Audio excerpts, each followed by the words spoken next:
सभी को जय श्री कृष्णा। आज हम बात करते हैं पितृदोष की। पितृदोष कैसे उत्पन्न होता है, किस कंडीशन में होता है, क्या दोष होता है, इसके प्रभाव तो नहीं बताऊंगा, लेकिन इसके उपाय जरूर बताऊंगा। तो अधिक विलंब न करते हुए आज हम अपना विषय प्रारंभ करते हैं, वो है पितृदोष। हमारे ज्योतिष शास्त्र के अनुसार हिंदू धर्म में ज्योतिष को वेदों का छठा अंग माना गया है और किसी व्यक्ति की जन्म कुंडली देखकर आप आसानी से इस बात का पता लगा सकते हैं कि वह व्यक्ति पितृदोष से पीड़ित है या नहीं। ये बड़ी आसानी से आज इसी संबंध में मैं चर्चा करने जा रहा हूँ। कारण क्या है कि पिछले कुछ समय से मेरे पास जो जन्म पत्रिका दिखाने आते हैं, चाहे उसके पास पितृदोष है या नहीं, फिर भी उसको पितृदोष के बारे में बता देते हैं, जबकि उसकी जन्म पत्रिका देखते हैं तो पितृदोष निकलता ही नहीं है। तो ऐसे में मेरा विचार हुआ कि लोगों को इसी संबंध में हम जानकारी दें, क्योंकि पितृदोष खुद भी देख सकते हैं, बहुत आसान है। वे पितृदोष यदि व्यक्ति के पितृ असंतुष्ट होते हैं, वे अपने वंशजों की जन्म कुंडली में पितृदोष से संबंधित ग्रह स्थितियों का सर्जन करते हैं। भारतीय ज्योतिष शास्त्र के अनुसार जन्म कुंडली में यदि सूर्य और केतु की युति हो या फिर दृष्टि संबंध हो, और या फिर यूँ कहें दृष्टि संबंध हो, जन्म कुंडली के खासकर इन स्थानों पर यदि सूर्य और केतु या फिर सूर्य और राहु, इनका दोनों में से किसी का भी या तो युति हो या फिर दृष्टि संबंध हो, जरूर देख लें। और जन्म कुंडली के खास जो जिसमें पितृदोष ज़्यादा प्रभावी होता है वह है जन्म पत्रिका का प्रथम, दूसरा, चौथा, पाँचवा, सातवां, नौवां, 10वां, इन स्थानों पे पितृदोष ज़्यादा हावी होता है।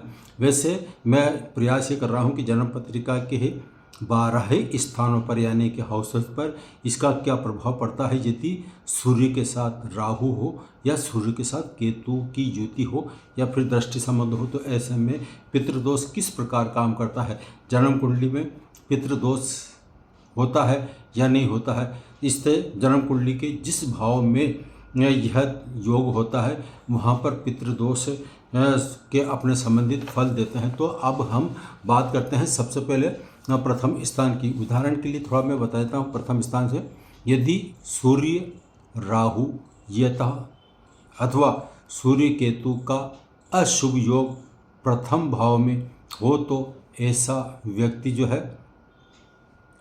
यह बड़ा अशांत सा रहता है, गुप्त चिंता उसको सताती रहती है। यदि हम दाम्पत्य जीवन की बात करते हैं तो दाम्पत्य जीवन में परेशानियाँ बढ़ती है, स्वास्थ्य से संबंधित परेशानियाँ बढ़ती ही जाती है, क्योंकि प्रथम भाव को ज्योतिष में लग्न कहते हैं और ये हमारा शरीर होता है, तो शरीर का प्रतिनिधित्व करता है। तो लग्न स्थान पर जो भी परेशानी आती है, कुछ शॉर्ट में आपको बताया कि इसमें यह परेशानी आ सकती है। अब यदि जन्म पत्रिका का दूसरा स्थान, ये दूसरे स्थान पर सूर्य के साथ राहु या फिर सूर्य के साथ केतु की युति या दृष्टि संबंध हो, तो ऐसे में दूसरा जो स्थान है ये शुक्र ग्रह का स्थान माना जाता है। शुक्र ग्रह धन से संबंधित माना जाता है। तो ऐसे में यदि दूसरे स्थान पर यह पितृदोष हावी होता है तो उसके सबसे पहले परिवार में परेशानियाँ बढ़ती है और धन से संबंधित परेशानियाँ बढ़ती है, पारिवारिक क्लेश होना,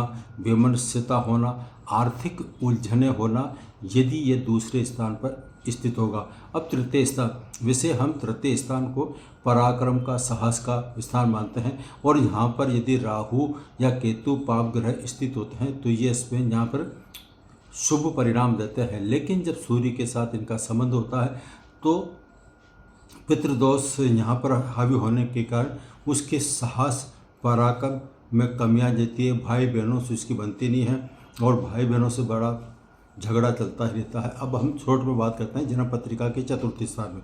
चतुर्थ स्थान में यदि पितृदोष बनता है तो वाहन सुख में कमी आती है, प्रॉपर्टी से संबंधित परेशानी आती है, माता के सुख में कमी आती है और यहाँ तक कि संपत्ति, वाहन, माता और ग्रह सुख में कमी का संकेत चतुर्थ स्थान मिलता है। अब यदि आता है पांचवा स्थान, पांचवें स्थान में यदि पितृदोष बनता है तो यहाँ पर सुख सुविधाएं जो होती है वो सबसे पहले उच्च शिक्षा की मानी जाती है। उस उच्च शिक्षा में उसके बाधा उत्पन्न होती है, संतान की तरफ से परेशानी आती है, सुख में उसकी कमी आती है।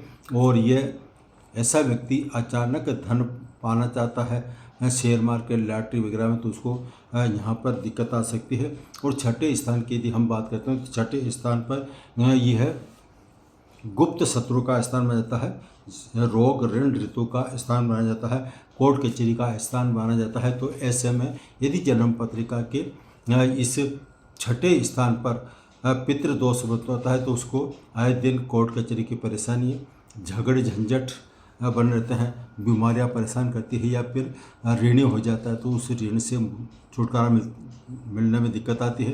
कंपटीशन यदि फाइट करता है तो कंपटीशन में वो असफल होता है। तो यहाँ पर ये पितृदोष ये बताता है। फिर चाहे कितने भी प्रयास क्यों न करें, पूजा पाठ कितना क्यों न करें, यहाँ पर पितृदोष जो होता है वो ज़्यादा हावी होने के कारण पितृदोष उसको सफल नहीं होने देता है, जिंदगी के क्षेत्र में सफलता उसको नहीं मिल पाती है।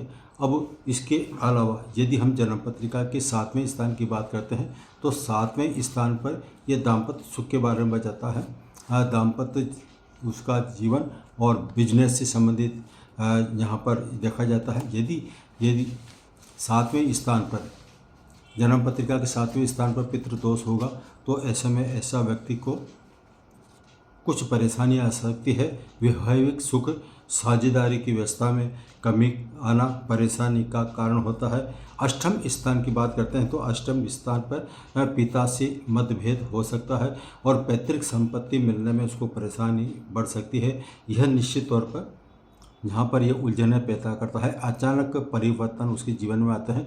9वां स्थान जन्म पत्रिका का 9th हाउस जिसको हम भाग्य स्थान मानते हैं और पितरों का स्थान माना जाता है, गुरु का स्थान माना जाता है। यदि यहाँ पर 9वें स्थान पर पितृदोष उत्पन्न होता है तो ये निश्चित है कि पितृदोष यहाँ पर बहुत ही ज़्यादा हावी होता है। जितने पितृदोष हैं उसमें सबसे ज़्यादा प्रभाव 9th हाउस में पितृदोष का प्रभाव पड़ता है। ये भाग्य की हानि करता है।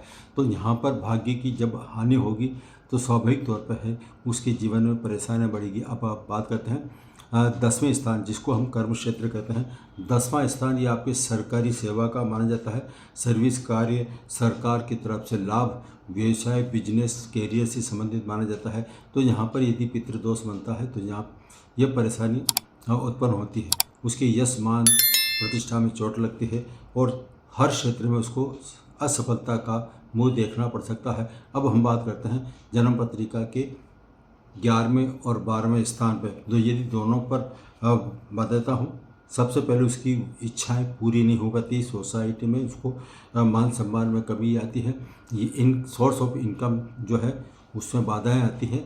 यहाँ तक कि वो जितना कमाता है उससे ज़्यादा उसका खर्चा हो जाता है।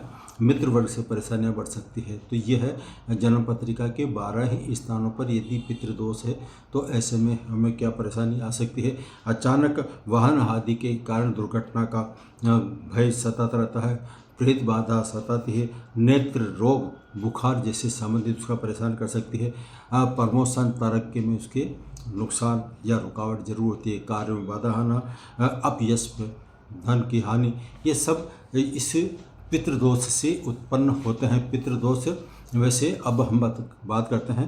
पितृदोष 2 प्रकार के होते हैं। एक तो अधोगति, ऐसे पितृ जो अधोगति को अकारण मृत्यु है उनको ऊर्ध्व गति नीचे की तरफ और अधोगति 2 तरह के पितृदोष होते हैं। पितृदोषों में अधोगति वाले पितरों के मुख्य कारण है परिजनों द्वारा किया गया गलत आचरण, परिजनों की अतृप्त इच्छाएं, जायदाद के प्रति अतिमोह, उसका गलत लोगों द्वारा उपभोग होने पर विवाह आदि में परिजनों द्वारा गलत निर्णय, परिवार के किसी प्रियतम के अकारण कष्ट देने पर पितृ क्रोधित हो जाते हैं, परिवारजनों को श्राप देते हैं और अपनी शक्ति से वो नकारात्मक फल उनको प्रदान करते हैं। अब ऊर्ध्व गति वाले के बाद चर्चा करते हैं। ऊर्ध्व गति वाले सामान्यतः पितृदोष उत्पन्न नहीं करते हैं, लेकिन उनका किसी भी रूप में अपमान होने पर अथवा परिवार में पारिवारिक रीति रिवाजों का निर्भर नहीं होने के कारण यह पितृदोष उत्पन्न होता है। इनके द्वारा हुआ दोष पितृदोष है, ये आपके भौतिक और आध्यात्मिक उन्नति में बाधा का कारण बन सकता है। और ये पितृदोष के कारण वो कितना ही प्रयास करे, कितना ही पूजा पाठ कराए, लेकिन पितृदोष से उसको शांति नहीं मिल सकती है। तो अब ऐसे में क्या उपाय किया जाए कि उसको पितृदोष से छुटकारा मिले। सबसे पहले एक बात ध्यान रखिए, सोमवार के दिन जब अमावस्या आती है, उसको हम सोमवती अमावस्या के नाम से जानते हैं। तो यदि सोमवती अमावस्या आती है, उस दिन सोमवार हो, अमावस्या का योग हो और आपकी जो है चंद्रमा अनुकूल हो, तो ऐसे में आप उस दिन सुबह 9 बजे से पहले पीपल वृक्ष के पास जाएं और वहाँ पर एक जनेऊ का जोड़ा, सबसे पहले उनको अर्घ्य दें। जड़ में अर्घ्य देने का मतलब है जल चढ़ाएं। जल चढ़ाने के बाद में एक जोड़ा जनेऊ का जोड़ा वहाँ पर भगवान विष्णु का नाम लेते उनको अर्पित करें, उस पीपल को दीजिए। और पीपल के वृक्ष के भगवान विष्णु के जो नाम है, ओम नमो भगवते वासुदेवाय, इस तरह से एक माला उनकी जाप करना है। और जाप करके साथ 108 परिक्रमा लगानी है। जब आप 108 परिक्रमा लगाते हैं तो उस हर परिक्रमा, एक परिक्रमा पूरी हुई, एक सफ़ेद रंग का कोई सा भी पेड़ा हो या प्रसाद हो वहाँ पर अर्पित करें। फिर दूसरा राउंड होता है तो दूसरी बार भी वही सफ़ेद रंग का। इस तरह से आपको 108 परिक्रमा लगानी है और 108 परिक्रमा के साथ ही हर बार आपको मिष्टान को निवेदन करना है। फिर जब 108 परिक्रमा हो जाए तब इस परिक्रमा के बाद वहाँ पर थोड़ी देर बैठें, हाथ जोड़कर प्रार्थना करें, हे पितृदेव, हमारे जो भी दोष हैं उनको दूर करो, हमारे जो समस्या है, आपकी जो भी समस्या आ रही है उनकी वजह से उन समस्याओं को निराकरण के लिए उनसे निवेदन करें। ऐसा करने से यदि आप ऐसा काम कर लिया तो हो सकता है पितृदोष से आपको छुटकारा मिल सकता है। ये सटीक उपाय है, यदि आप एक बार करके देखिए।